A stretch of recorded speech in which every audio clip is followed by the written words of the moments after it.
Hello and namaste, my fellow yogis. So, we made it to the end of my Seva and took about an hour and 50 minutes to talk about all 64 asanas and the myths behind the pose.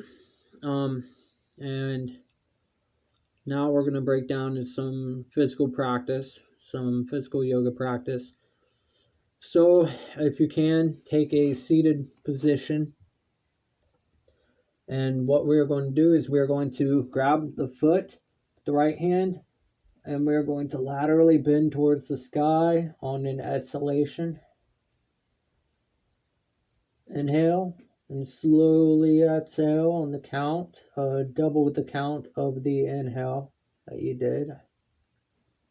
We will swoop that left arm down to the lap and then grab the left foot with the left arm. Inhale. On an exhalation, reach toward the sky and another lateral bend on the right side this time. And I will talk through this slow exhalation of the breath. Very good. We're going to go for one more round of that. Some lateral bends. This will be a very gentle seated yoga class sequence. So nothing too strenuous.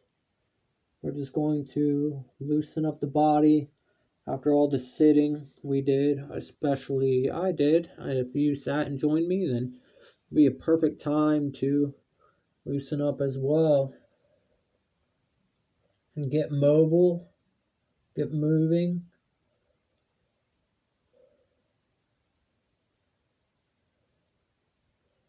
There's two lateral bends. Now,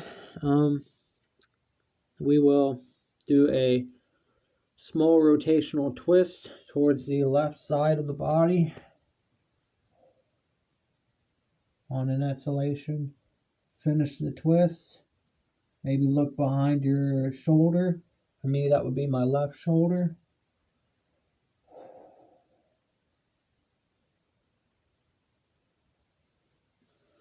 Come back to center. You can always bring the elbow to the side that we are twisting on.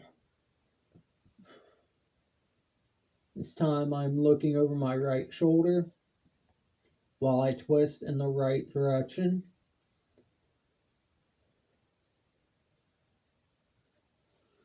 Very good. So we've done a lateral bend and some rotational twists. Now we're going to go in a foundational cat and cow. Nothing too fancy. We will just cow on an exhale. Inhale for cat. Exhale for cow. We want the spine to drop. And on the inhale for cat, we want the spine to raise. Tuck the chin.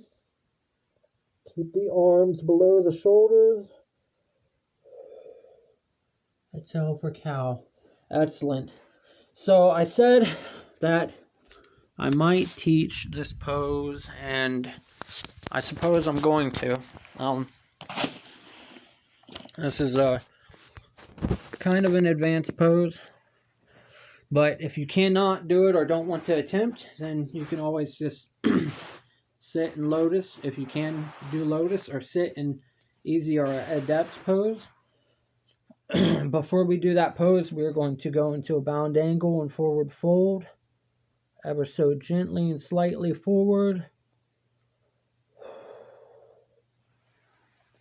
Then we can go into a double pigeon, and we're going to bring our head to our knee by our foot that is on top. Come up, head to our knee with the knee that is on top. We will now go into reverse double pigeon, or double pigeon with the other leg on top.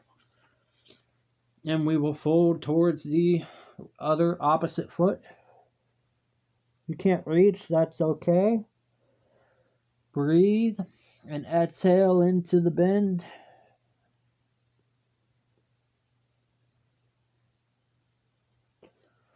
And then we will go to the knee that is on top of the double pigeon.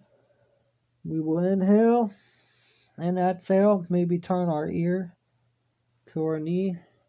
I believe we're warmed up enough now. So if you can, go in lotus. If you can't, stay in double pigeon or go to bound angle and just loosen up and get all stretched out. But for this pose, the requirement is a lotus pose. So go as deep into lotus as you can. And then we're going to turn the body. The next requirement for this pose, which the pose is peacock and lotus. If you saw me perform it earlier on the online 300-hour yoga group, then you saw a picture of it, and this is how we perform it. So we use our hands, instead of pushing up in the scales, we're going to roll the knees forward, maybe walk them back. I'm going to have to anyway, that way you can see what I'm doing. And we'll go into a lion's pose, and you can imagine a lion's pose like a lotus pose, but we're in a cow shape, and our legs are tucked in like the lion. On an exhale, you can even stick out your tongue for fun. That's lion's pose. But for a peacock pose, and hopefully I get it, I've been doing it a lot today, so I'm a little worn out. But we turn the wrists to the side or towards us as far as we can, and we lean into our elbows, and we balance our lotus on our wrists. You come out of it, you can tilt yourself back up, turn your wrist again. You can pop out a lotus if you need to, or if it's comfortable for you, or we can just turn into our seat in lotus. And we will now go into a forward fold in lotus. And we're just going to use circular energy while in this forward fold. And down again. Circular energy, opposite direction. Alright, if you were already out of lotus before that, I'm sorry. But it's not completely necessary. Forward fold in lotus. And I believe our time is up, ladies and gentlemen. I thank you so much for joining me for the Seva and this warm-up. The sauna sequencing. Take care, everyone. Love yourself. Love your life. Namaste. I'll see you later.